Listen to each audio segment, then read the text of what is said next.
Morning, you guys. Happy Sunday. Rainy. Nice day to stay in by the stove.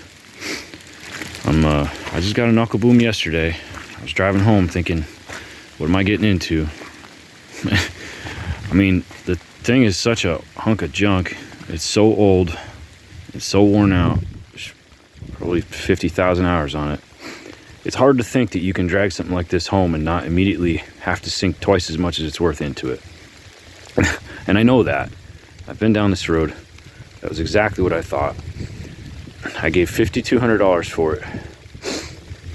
And it already has changed my life. One day. I mean, the same day I got it. It was a sunny day. I think I started running it like a scared cat. I mean, I was terrible at running it, and it's as sloppy as can be. I think I started running it about 2:30 in the afternoon. By 8, I was done. I'm leasing this place right here, and I've been skidding. I'm logging the place right there, and I'm leasing this one. And I've been skidding across the road because there's just absolutely no way that I could load in that yard. The way that he's got fences and power lines, and it's just very narrow. It's full of junk. So I've been coming in. I've been skidding in here and coming and turning logs around the corner with the dozer, and then decking them into the brush over here. And I had about 3 courses of wood high. That's as tall as I can deck with the dozer. And it was piling up.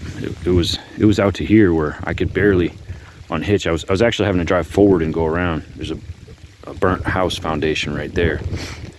I was having to go around the house and make a U-turn and come back out. This is a driveway. And I logged this property before I leased it for this person.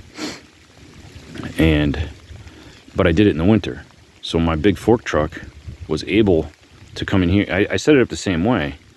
My big fork truck was able to come in here and pick up like 2 or 3 logs at a time, and I would roll them around, measure them, buck them, and I had a few piles with the, I would drive around with the fork truck and make piles, and I would back my truck in my little bunk trailer in here, and I would load in this spot. But now this winter is not froze at all, and it's been chronic rain.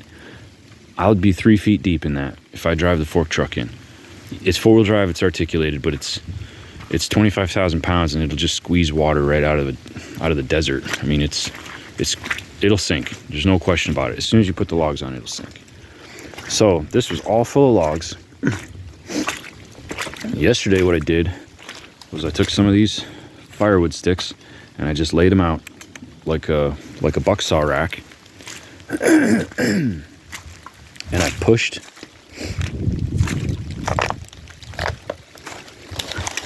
So I had logs all across here. I just backed in. I took the dozer and I just grabbed them by the end, and a few logs at a time I'd hook them and swing them out and then push them. I would push them into the Knuckleboom. And it only took me one day to get pretty quick with the thing. I mean, there's some hoses that need to be swapped. There's a couple things that are really counterintuitive. Like one stick just goes the opposite of what you should think, and all the sticks in the foot pedal are super sloppy. So there's kind of a knack to running this old turd. But one day I got all of that. It would have took me 2 weeks. When you factor in getting the fork truck stuck, it would have took me 2 weeks. I'm standing on hollow hickory that I'm just going to cut this for firewood, because all of these logs are completely hollow. It's only like 1 or 2 trees. And starting there, we get into my, this is one sort, mostly tie-in grade logs. This one is pallet logs. And then you see the butts change direction. Granted, keep in mind, it's a small machine. I can only reach so far, and I'm learning myself. So this is all pallet logs. That is switch ties going to a different mill. This is the start of my stave log pile. That's some firewood trimmings from the last job. And I'm pretty stoked, because never before has there been an option for me to call a log truck, or to call the mill. To call the mill and say, if you want this wood, send a truck. Now I can do that. I just got to take the dozer and take that corner off, And there's one particular mill that I have not gone to in the past because I didn't, honestly, because I don't like how you have to go into 8 inches of clay soup to be at the Knuckleboom to unload. I don't want to step out into that and step back in my truck and be stuck trying to unload. I think that's unreasonable. So that particular mill, I went one time. They wouldn't unload me on dry ground. I said, see you later, and I backed out and I took my load elsewhere. Well, that mill, big surprise, is dead, completely bare. It's a big time operation and it's completely bare. Their log yard is just empty, and to the point that they'll be shutting down soon. So they got all the equipment, they got all the people, they don't have the wood. And here I am, I'm piling up wood. So I've still got, I'm about 30% of the way done with the job across the street. So these piles are just gonna keep getting bigger. And I've never done it this way. I've never had the room. I've never been able to pile up 2 acres, 3 acres of wood in one little spot.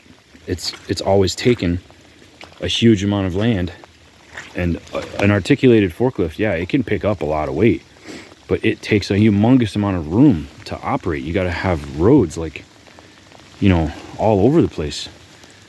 You need a gravel parking lot, and those don't come cheap in the South. So what we have is clay mud pits.